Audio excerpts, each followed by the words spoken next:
आप सभी का स्वागत है आपके अपने YouTube channel learn with Raj. Last day हम पढ़ रहे थे पैसिव वॉइस के बारे में। पैसिव वॉइस में हमने लास्ट डे कंप्लीट कर लिया था। हमारे 6 सेशन ऑलरेडी कंप्लीट हो चुके हैं। पैसिव वॉइस की हमारी 6 क्लासें ऑलरेडी कंप्लीट हो चुकी हैं। अगर जिन लोगों ने अभी तक कोई भी क्लास मिस की है, आप जैसे यूट्यूब में सर्च करेंगे पैसिव वॉइस बाय राज या फिर केवल पैसिव वॉइस, तो आपको तुरंत प्लेलिस्ट मिल जाएगी। आज ये हमारी 7वीं नंबर क्लास है और 7वें नंबर क्लास में हम पढ़ रहे हैं passive voice of present perfect tense. हम प्रेजेंट परफेक्ट टेंस के पैसिव वॉइस के बारे में पढ़ेंगे। तो पैसिव वॉइस पढ़ने से पहले हमको इसका एक्टिव वॉइस आना चाहिए। तो एक्टिव वॉइस में क्या होता है, सब्जेक्ट, सब्जेक्ट के बाद हेल्पिंग वर्ब हैज या हैव होती है। एज सब्जेक्ट के हिसाब से, according to the subject, subject के हिसाब से हम यहाँ पर हैज और हैव का प्रयोग करते हैं। इसके बाद मेन वर्ब की थर्ड फॉर्म, इसके बाद ऑब्जेक्ट, इसके बाद अदर वर्ड और लास्ट में होता है फुल स्टॉप। अब हमको इसको चेंज करना है पैसिव वॉइस से। तो पैसिव वॉइस में चेंज करने के लिए यहाँ पर हम बनाएंगे सब्जेक्ट को ऑब्जेक्ट और ऑब्जेक्ट को सब्जेक्ट। इसके बाद हैज और हैव में आपको एक हेल्पिंग वर्ब लगानी है। इसके बाद बीन, BEEN, बीन लगाएंगे। इसके बाद मेन वर्ब की थर्ड फॉर्म और इसके बाद अदर वर्ड है तो अदर वर्ड मतलब बाय प्लस सब्जेक्ट। ये नियम होता है हमारा पैसिव वॉइस बनाने का। हमने आपको फर्स्ट डे क्लास में बताया था ऑल परफेक्ट क्या होते हैं, ऑल परफेक्ट ये होते हैं सेम परफेक्ट में, और इसके बाद same perfect plus been, BEEN, been plus verb की थर्ड फॉर्म। ये अगर आपने फर्स्ट क्लास मिस की है तो आपको ये चीज़ समझ में आनी चाहिए। ऑल परफेक्ट सभी, चाहे प्रेजेंट का हो या पास्ट का हो या फिर फ्यूचर का हो, सभी परफेक्ट में ही रहते हैं। केवल वहाँ पर बीन लगाया जाता है और इसके बाद वर्ब की थर्ड फॉर्म। ये चीज़ आपको अपने दिमाग में रखनी है, इसका नियम होता है। अब इसके बाद बस अपना यही होता है जो हम अभी तक पढ़ते आए अभी क्लासों में, कि सब्जेक्ट को ऑब्जेक्ट और ऑब्जेक्ट को सब्जेक्ट में कन्वर्ट करना है। इसके बाद हैज और हैव में आपको एक हेल्पिंग वर्ब लगानी होगी अकॉर्डिंग टू द ऑब्जेक्ट। यहाँ पर ऑब्जेक्ट जो सब्जेक्ट के रूप में कार्य करेगा, इसी के हिसाब से यहाँ पर हैज और हैव में हेल्पिंग वर्ब लगाएंगे। इसके बाद बीन, इसके बाद मेन होगी थर्ड फॉर्म, इसके बाद अदर वर्ड, इसके बाद बाय प्लस सब्जेक्ट। अब हम एग्जाम्पल से ये चीज़ें और भी कायदे समझ में आएंगी, तो हम एग्जाम्पल की ओर मूव करते हैं। तो फर्स्ट हमारा एग्जाम्पल एक्टिव वॉइस में, they have beaten to me with him. तो यहाँ पर आपको हमने ऑब्जेक्ट पहचानने के लिए आपसे हमने एक बात कही थी। आपको सर्वप्रथम जो वर्ब है आपके सेंटेंस में, वर्ब क्या है यहाँ पर, बीटन। बीट मीन्स होता है पीटना। तो हमने आपसे बताया था कि वर्ब के तुरंत बाद में आता है हमारा ऑब्जेक्ट और वर्ब से पहले होता है सब्जेक्ट। तो यहाँ पर दे सब्जेक्ट है और टू मी ऑब्जेक्ट है। हमने आपको लास्ट डे क्लासों में बताया है कि टू मी का सब्जेक्टिव केस क्या होगा। तो यहाँ पर टू मी का सब्जेक्टिव केस होगा आई। टू मी का सब्जेक्टिव केस होगा क्या, आई। तो यहाँ पर टू मी का सब्जेक्टिव केस हुआ आई। तो सर्वप्रथम क्या लिखेंगे, आई। अब आई करता एक वचन एक बहुवचन है, तो ही सी इट या किसी का नाम, ही सी इट या किसी का नाम होते एक वचन करता, ही सी इट या किसी का नाम ये होते एक वचन करता। आई यू वी दे ये होते हैं बहुवचन करता। तो बहुवचन करता साथ क्या लगाएंगे, हैज या हैव। तो यहाँ पर लगाएंगे हैव। तो ऑब्जेक्ट को सब्जेक्ट और सब्जेक्ट को ऑब्जेक्ट होने बनाया। फिर इसके बाद हमने यहाँ पर देखो इसके बाद लगाने क्या है, हेल्पिंग वर्ब। तो हमने लगा दी यहाँ पर हेल्पिंग वर्ब सब्जेक्ट के हिसाब से। अब इसके बाद बीन लगाना है तो हम लगा देंगे यहाँ पर बीन। तो आई हैव बीन। अब इसके बाद क्या है, मेन वर्ब की थर्ड फॉर्म। तो मेन वर्ब की थर्ड फॉर्म क्या है, बीटन यहाँ पर लगी है तो beaten, I have been beaten. अब इसके बाद मेन वर्ब की थर्ड फॉर्म हो गई अदर वर्ड क्या है, विथ हिम। हमने आपको बताया था विथ और फार के बाद, विथ और फार के बाद यहाँ पर ऑब्जेक्टिव केस आते हैं। तो ये ऑलवेज, ये हमेशा क्या होते हैं, ये हमेशा अदर वर्ड का काम करते हैं। सेंटेंस में हमेशा ये अदर वर्ड होते हैं विथ और फार के बाद। एक बार सुनिएगा, विथ और फार के बाद कोई ऑब्जेक्टिव केस इसके साथ अगर कोई भी आए ऑब्जेक्टिव केस, तो ये हमेशा अदर वर्ड का कार्य करते हैं, ना कि ऑब्जेक्ट का। ये चीज़ आपको याद रखनी है। तो यहाँ पर अदर वर्ड क्या है, विथ हिम। तो हमने लिख दिया विथ हिम। इसके बाद बाई। अब दे का ऑब्जेक्टिव केस क्या होगा, तो दे देम। दे का ऑब्जेक्टिव केस क्या होगा, देम। तो यहाँ पर ऑब्जेक्टिव केस क्या हो जाएगा, बाई देम। अब इसके बाद देखो हमारा सेंटेंस बनकर तैयार हो गया, I have been beaten with him by them. इसके बाद नेक्स्ट सेंटेंस की तरफ मूव करते हैं, she has not called to me. तो यहाँ पर भी टू मी लिखा है, तो टू मी का सब्जेक्टिव केस क्या होगा, तो टू मी का सब्जेक्टिव केस होगा केवल आई। तो यहाँ पर लिख देंगे हम आई। अब एक आई करते एक वचन एक बहुवचन है, तो आपको याद होना चाहिए कि आई यू वी दे ये होते हैं बहुवचन करता। तो यहाँ पर लगाएंगे हैव, आई हैव। अब इसके बाद नॉट है तो नॉट लगा दो, यहाँ पर नॉट दिया गया है, नॉट। अब लगाते हैं been, I have not been. अब इसके बाद मेन हो गई थर्ड फॉर्म क्या है, called, I have not been called. अब इसके बाद यहाँ पर सी का ऑब्जेक्टिव केस क्या होगा, तो बाई।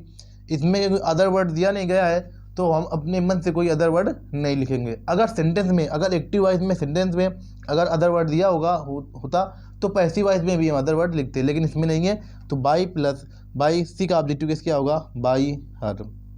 अब इसके बाद देखो नेक्स्ट सेंटेंस की ओर मूव करते हैं। Have you stolen my pen today. तो यहाँ पर हैव यू, अब आपको समझना है एक्टिव वॉइस हमारा स्टार्ट हेल्पिंग वर्ब से, तो पैसिव वॉइस भी स्टार्ट होगा किससे, हेल्पिंग वर्ब से। अब आपको तुरंत पकड़नी है क्या, वर्ब। तो यहाँ पर वर्ब क्या है, स्टोलन। स्टील मीन्स होता है चुराना, तो इसके तुरंत बाद में क्या आ जाएगा, ऑब्जेक्ट माई पेन, मेरा पेन। तो मेरा पेन एक वचन करता है, तो यहाँ पर ये स्टार्ट होगा किससे, हेल्पिंग वर्ब से। हमारा एक्टिव वॉइस का सेंटेंस स्टार्ट है, तो पैसिव वॉइस को भी हमें हेल्पिंग वर्ब से स्टार्ट करना होगा। तो यहाँ पर हैज या हैव, तो यहाँ पर लगाएंगे हैज, हैज। अब इसके बाद सब्जेक्ट क्या है, my pen, has my pen, my pen. इसके बाद बीन है तो बीन लगा दो, क्योंकि बीन लगाते हैं। Has my pen been stolen, STOLEN, stolen. अब इसके बाद टुडे, ये अदर वर्ड में काउंट होता है। टुडे हो गया, स्टरडे हो गया, टुमारो हो गया। टुडे, स्टरडे, टुमारो ये अदर वर्ड में होते हैं, तो इनको हम सबसे लास्ट में लिखेंगे। तो टुडे, इसको टुडे को पहले भी लिख सकते हैं और बाद में लिख सकते हैं। टुडे बाई यू, और लास्ट में लगा दिया हमने क्वेश्चन मार्क। तो हमारा सेंटेंस बनकर तैयार हो गया। Has my pen been stolen today by you. हमारा देखो यहाँ पर एक्टिव वॉइस हेल्पिंग वर्ब से प्रारंभ था, तो जो पैसिव वॉइस भी होगा वो भी हेल्पिंग वर्ब से प्रारंभ होगा। जैसा एक्टिव वॉइस होगा, अगर एक्टिव वॉइस निगेटिव है तो पैसिव वॉइस भी निगेटिव होगा। यहाँ पर देखो, अगर एक्टिव वॉइस निगेटिव है तो पैसिव वॉइस को भी निगेटिव बनाएंगे। जैसा आपको सेंटेंस दिया जाए एक्टिव वॉइस में, उसी के हिसाब से हम कन्वर्ट करेंगे पैसिव वॉइस में। अब इसके बाद नेक्स्ट सेंटेंस की ओर मूव करते हैं। Has she not written a letter for you. तो आपको सर्वप्रथम समझाना है वर्ब के पास। तो वर्ब क्या है यहाँ पर, राइट, रोट, रिटन। तो यहाँ पर रिटन हमारी वर्ब है, तो वर्ब के तुरंत बाद में क्या आएगा, तो वर्ब के तुरंत बाद में आएगा ऑब्जेक्ट। तो ए लेटर, यहाँ पर ए लेटर ऑब्जेक्ट। ये ए लेटर एक वचन एक बहुवचन है, तो ए लेटर लिखा है तो ए इसमें लिखा है, तो ये हमेशा एक वचन होगा। तो यहाँ पर हैज या हैव, तो यहाँ पर एक वचन के साथ लगाते हैं has, has, has a letter, has a letter. अब इसके बाद नॉट है तो नॉट लगा दो, हैज आ लेटर नॉट। अब बीन लगाते हैं, क्योंकि has a letter not been. अब मेन वर्ब की थर्ड फॉर्म, तो मेन वर्ब की थर्ड फॉर्म यहाँ पर लिखी है, written, has a letter not be written. अब इसके बाद रिटन के बाद फॉर यू, ये हमारा फॉर के बाद हमने आपको बताया, फॉर और विथ के बाद, फॉर और विथ के बाद कोई भी ऑब्जेक्टिव केस यहाँ पर आएगा। फॉर और विथ के बाद कोई सा भी ऑब्जेक्टिव केस आ जाएगा, तो ये हमेशा होते हैं अदर वर्ड। कोई भी अगर ऑब्जेक्टिव केस आए फॉर और विथ के बाद में, तो ये हमेशा अदर वर्ड में काम करते हैं। तो written for you, for you. अब इसके बाद बाई, यहाँ पर सी का ऑब्जेक्टिव केस क्या होगा, सी का ऑब्जेक्टिव केस होगा हमारा हर, बाई हर। देखो सेंटेंस बनकर हमारा तैयार हो गया। Has a letter, has a letter active voice helping verb से प्रारंभ था, तो हमने पैसिव वॉइस को भी हेल्पिंग वर्ब से प्रारंभ किया। तो has a letter not been, helping active voice में नॉट लगा है, तो पैसिव वॉइस में भी हमें नॉट लगाना पड़ेगा। तो has a letter not been written for you by her. अब इसके बाद नेक्स्ट सेंटेंस की ओर मूव करते हैं। देखो, who has run a race with me, who has run a race with me. तो रन, रन मीन्स होता है दौड़ना, रन, रैन, रन, यही थर्ड फॉर्म होती है रन की।